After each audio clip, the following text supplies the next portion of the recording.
ഇന്ന് രാവിലെ ബഹുമാനപ്പെട്ട ആരോഗ്യമന്ത്രി ശ്രീ കെ മുരളീധരൻ അവർ തിരുവനന്തപുരം നഗരസഭ ബന്ധപ്പെട്ടുള്ള ചില കാര്യങ്ങൾ രാവിലത്തെ പ്രോഗ്രാമിൽ മാനവീതി പറഞ്ഞിട്ടുണ്ടായിരുന്നു. അതിന് തുടർച്ചയായി തിരുവനന്തപുരം ജില്ലയിലെ പ്രധാനപ്പെട്ട KPCC നേതാക്കളും കോൺഗ്രസിൻ്റെ പാർലമെന്ററി പാർട്ടി ലീഡേഴ്സും നമ്മളൊരു മീറ്റിംഗ് ചർച്ചയിലേക്ക് പോയി. അതിൽ നമ്മൾ കണ്ടിരിക്കുന്ന ഏറ്റവും പ്രധാനപ്പെട്ട ഒരു വിഷയം, ഈ കൗൺസിൽ അധികാരത്തിൽ വന്നതിന് ശേഷം 6 മാസം കഴിയുമ്പോൾ വലിയ ഒരു ഭരണസ്തംഭനം തിരുവനന്തപുരം ജില്ലയിൽ ഉണ്ടാക്കിയിരിക്കുകയാണ്, നഗരത്തിലുണ്ടായിരിക്കുകയാണ്.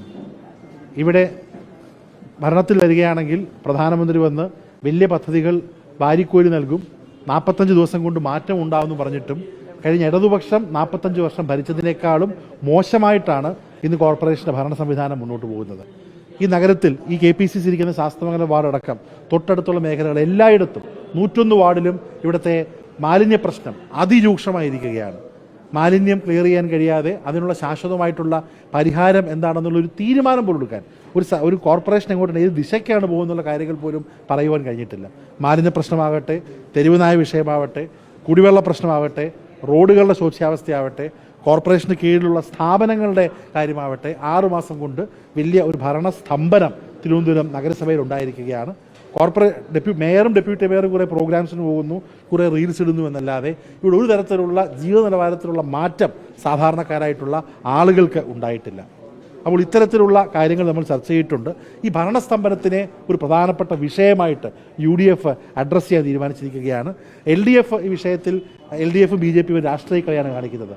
ഈ സുഗതൻ്റെ വിഷയം പോലും നിങ്ങൾ നോക്കുമ്പോൾ മനസ്സിലാക്കേണ്ടത് 27-ാം തീയതി ഏപ്രിലിൽ ഇലക്ഷൻ റിസൾട്ട് വരുന്നതിന് മുമ്പുള്ള കോർപ്പറേഷൻ കൗൺസിലിൽ അന്ന് ഒളിവിലാണെന്ന് പറയപ്പെടുന്ന സുഗതൻ എന്ന് പറഞ്ഞ വാഴവട്ടോണത്തെ കൗൺസിലർ, അദ്ദേഹം ആ കോർപ്പറേഷനിൽ പിൻവാതിലിലൂടെ വന്ന് അദ്ദേഹം ആ കൗൺസിലിൽ പങ്കെടുത്തിട്ടുണ്ട്, അവസാനം വന്ന് പങ്കെടുത്തിട്ടുണ്ട്. അന്ന് കേരളം ഭരിക്കുന്ന LDF സർക്കാരിൻ്റെ പിണറായി വിജയൻ്റെ പോലീസ് എന്തുകൊണ്ട് അറസ്റ്റ് ചെയ്തില്ല? അവരുടെ സഹായിച്ചിട്ടില്ല അന്ന് കൗൺസിലിൽ ശ്രീ സുഗതൻ വന്ന് പങ്കെടുത്തത്. ഇപ്പോൾ സുഗതൻ പങ്കെടുക്കാത്ത കൗൺസിൽ, ഒന്നാമത്തെ കൗൺസിലുള്ളത് മെയ്യിലാണ്. ഇനി നാളത്തെ കൗൺസിലിൻ്റെ കാര്യങ്ങൾ കാണാം. അപ്പോൾ ഈ വിഷയത്തിൽ LDF BJP തമ്മിൽ കൃത്യമായിട്ടുള്ള ഒരു ഒത്തുകളിയുണ്ട്. അതിൻ്റെ ഏറ്റവും വലിയ ഉദാഹരണമാണ് ഒളിവിൽ കഴിഞ്ഞിരുന്ന സുഗതൻ 27-ാം തീയതി വന്ന് LDF ഭരിക്കുന്ന സമയത്ത് കൗൺസിൽ വന്നത്. രണ്ടാമത് LDF സർക്കാരിനെതിരെ ഏറ്റവും കൂടുതൽ, LDF കോർപ്പറേഷനെതിരെ ഏറ്റവും കൂടുതൽ കോൺഗ്രസും BJPയും പറയുന്ന വിഷയം ഇവിടുത്തെ പിൻവാതിൽ നിയമനങ്ങളാണ്. ഈ കോർപ്പറേഷനിൽ 10,000 ആളുകളെ പിൻവാതിലിലൂടെ വർഷങ്ങളായി നിയമിച്ചിരിക്കുകയാണ്. അതിലൊരു 10 ആളുകളെ പോലും മാറ്റുവാൻ ഈ കോർപ്പറേഷൻ തീരുമാനിച്ചിട്ടില്ല, നീട്ടിക്കൊടുക്കുകയാണ്. LDFൻ്റെ സമയത്തുണ്ടാക്കിയിട്ടുള്ള പിൻവാതിൽ നിയമനങ്ങൾ BJP കോർപ്പറേഷൻ നീട്ടിക്കൊടുക്കുകയാണ്. സത്യം പറയുകയാണ്, ഇന്നലെ അവിടെ നടന്നിട്ടുള്ള ആ ഒരു നാടകം തന്നെ എനിക്ക് തോന്നുന്നു സുഗതനെ സഹായിക്കാൻ വേണ്ടിയിട്ടുള്ള നമ്മൾ അഡ്ജസ്റ്റ്മെൻ്റാണ്. അപ്പോൾ LDFും BJPയും ഈ ഭരണം മാറിയതിനു ശേഷം LDFൻ്റെ പിൻവാതിൽ ആൾക്കാരെ കണ്ടിന്യൂ ചെയ്യുവാൻ BJP സമ്മതിക്കുന്നു. സുഗതന് 27-ാം തീയതി കൗൺസിൽ വന്ന് ഒപ്പിടാനുള്ള ഒരു സൗകര്യം LDF ഉണ്ടാക്കി കൊടുക്കുന്നു. അപ്പോൾ LDFും BJPയും തമ്മിലുള്ള ഒരു ഒത്തുകളി, ഒരു കബളിപ്പിക്കലാണ് ഇവിടെ നടക്കുന്നത്. 29-ൻ്റെ കൗൺസിൽ തന്നെ ഒരുപക്ഷെ മാറ്റിവെക്കാൻ വേണ്ടിയുള്ളതായിരിക്കും ഇന്നലെ ഉണ്ടായിട്ടുള്ള ഈ ഒരു ഹോസ്പിറ്റൽ നാടകം എന്ന് നമ്മൾ വിചാരിക്കുന്നു. അത് UDF തിരുവനന്തപുരത്തെ ജനങ്ങൾക്ക് നമ്മൾ 20 കൗൺസിലർ നൽകിയ വാർഡ് നല്ല ഭരണം ഉണ്ടാകും എന്നുള്ളതാണ്. ഇതിപ്പോൾ സർക്കാരിൻ്റെ ഭരണം, UDF സർക്കാരിൻ്റെ ഭരണമുണ്ട്. ബഹുമാനപ്പെട്ട ഹെൽത്ത് മിനിസ്റ്റർ പറഞ്ഞ കാര്യം, ഏറ്റവും കൂടുതൽ ഈ രോഗങ്ങളുടെ വിഷയം വരുന്നൊരു ജില്ല തിരുവനന്തപുരമാണ്. അതിന് പ്രധാനപ്പെട്ട കാരണം കോർപ്പറേഷൻ നിസ്സംഗതയാണ്. അപ്പോൾ നമ്മളൊക്കെ ഭയക്കുന്നത് അത്തരത്തിൽ കോർപ്പറേഷൻ ചെയ്യേണ്ട ജോലി ചെയ്യാതെ മുന്നോട്ട് പോകുമ്പോൾ ഒരു ബുദ്ധിമുട്ടുണ്ടാകാൻ പോകുന്നത് ഈ നാട്ടിലെ ജനങ്ങൾക്കാണ്. അതുകൊണ്ട് ഭരണസ്തംഭനം എന്നുള്ള വിഷയം, ഈ കുടിവെള്ളമാവട്ടെ, നായ്ക്കളുടെ വിഷയം, നിങ്ങൾക്കറിയാമല്ലോ എന്തൊക്കെയായിരുന്നു വലിയ വാഗ്ദാനം പറഞ്ഞത്. ഒരു NGOയുമായിട്ട് ബന്ധപ്പെട്ടുകൊണ്ട് കുറേ നായ്ക്കളെ മാറ്റിയതല്ലാതെ ഒരു ശാശ്വത പരിഹാരം എന്താണ്, ഏത് ഡയറക്ഷനാണ്? ഇപ്പോൾ നമ്മൾ മാലിന്യ പ്രശ്നമാകട്ടെ, അതിനൊരു ഡീസെൻട്രലൈസ് സൊല്യൂഷൻ വേണം. എന്ത് സൊല്യൂഷനാണ് എടുത്തിട്ടുള്ളത്? ഒരു മീറ്റിംഗ് പോലും കോർപ്പറേഷൻ്റെ നമ്മളൊക്കെ സഹകരിക്കാൻ തയ്യാറാണ്. മാലിന്യ പ്രശ്നം, നായ്ക്കളുടെ വിഷയം, കുടിവെള്ളം, റോഡുകൾ, നമ്മൾ സഹകരിക്കാൻ തയ്യാറാണ്. ഒരു ക്രിയേറ്റീവായിട്ടുള്ള മീറ്റിംഗ്, കൺസ്ട്രക്റ്റീവായിട്ടുള്ള ഒരു മീറ്റിംഗ് പോലും നടത്തുവാൻ ഇവർ കഴിഞ്ഞിട്ടില്ല. അപ്പോൾ സ്തംഭനം ഉണ്ടായിരിക്കുകയാണ്, ഒരു ഭരണ പരാജയം ഉണ്ടായിരിക്കുകയാണ്. അതുകൊണ്ട് ഈ ഭരണ പരാജയത്തിനെതിരെ വളരെ ശക്തമായിട്ട് തന്നെ UDF മുന്നോട്ട് പോവുകയാണ്. നമ്മൾ UDF ലീഡേഴ്സുമായിട്ട് ഡിസ്കസ് ചെയ്തുകൊണ്ട് തിങ്കളാഴ്ച രാവിലെ UDFൻ്റെ വലിയൊരു പ്രക്ഷോഭം ഇവിടെ ഭരണസ്തംഭനത്തിനെതിരെയും LDF BJPയുടെയും ഈ ഡീലിനുമെതിരെയുള്ള ഒരു വലിയ സമരം നമ്മൾ തിങ്കളാഴ്ച ആരംഭിക്കുകയാണ്. അതോടൊപ്പം കോർപ്പറേഷൻ 6 മാസമായിരിക്കുകയാണ്. മറ്റു കാര്യങ്ങൾ UDFൻ്റെ പാർലമെൻ്ററി പാർട്ടി തീരുമാനിച്ചുകൊണ്ടുള്ള മുന്നോട്ടുള്ള കാര്യങ്ങൾ വൈകുന്നേരം തീരുമാനിക്കും. അപ്പോൾ നമ്മൾ ആദ്യം തീരുമാനിച്ചിരിക്കുന്നത് തിങ്കളാഴ്ചയുള്ള ആദ്യത്തെ കോർപ്പറേഷൻ മുന്നിലുള്ള സമരമാണ്. ബാക്കി കാര്യങ്ങൾ 6 മാസം പൂർത്തിയാക്കിയല്ലോ, എന്താണെന്നുള്ളത് UDF ആയിട്ട് തീരുമാനിച്ച് ഈ ജനങ്ങളെ ഇവരെ നേരായിട്ട് ഭരിക്കാനുള്ള ഒരു അവസരം ജനങ്ങൾ 6 മാസമായി കൊടുത്തു.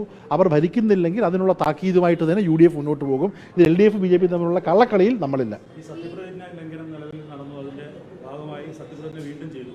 പക്ഷെ ആ സത്യപ്രതിജ്ഞ തന്നെ ഭരണാധികാരിയുടെ മുന്നിലല്ല ചെയ്യുന്നത്. അങ്ങനെ ഒരു പ്രതിസന്ധി നിലനിൽക്കുന്നുണ്ട്. അത് വീണ്ടും ഇല്ല, അതിനെതിരെ ലീഗലായിട്ട് ചിലർ പോയിട്ടുണ്ട്. പക്ഷെ അതിന് പല വേർഷൻസും ഉണ്ട്.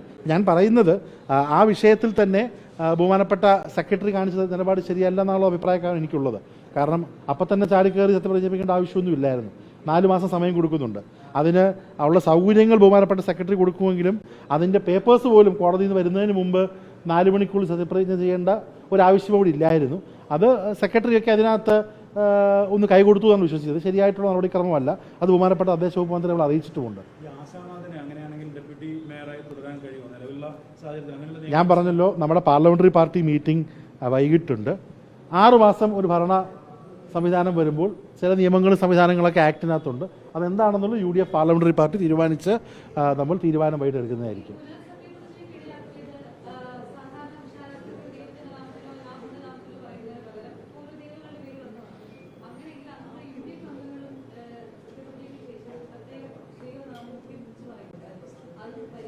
സത്യപ്രതിജ്ഞയുടെ ഭാഗമായി ദൈവനയം പറഞ്ഞത് എനിക്ക് തോന്നുന്നില്ല.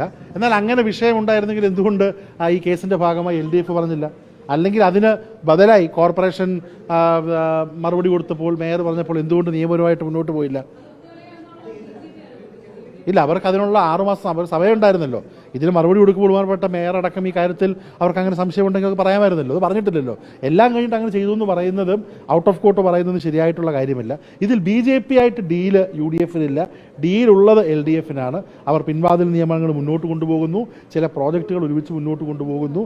അതിൻ്റെ ബുദ്ധിമുട്ട് ഉണ്ടായിട്ടുള്ളത് നാട്ടുകാർക്കാണ്. അപ്പോൾ 6 മാസം പൂർത്തിയാകുന്ന ഈ സാഹചര്യത്തിൽ എന്ത് നടപടി വേണമെന്നുള്ളത് UDF ആലോചിച്ച് വൈകുന്നേരം നമ്മുടെ പാർലമെന്ററി പാർട്ടിയിൽ തീരുമാനമെടുക്കും.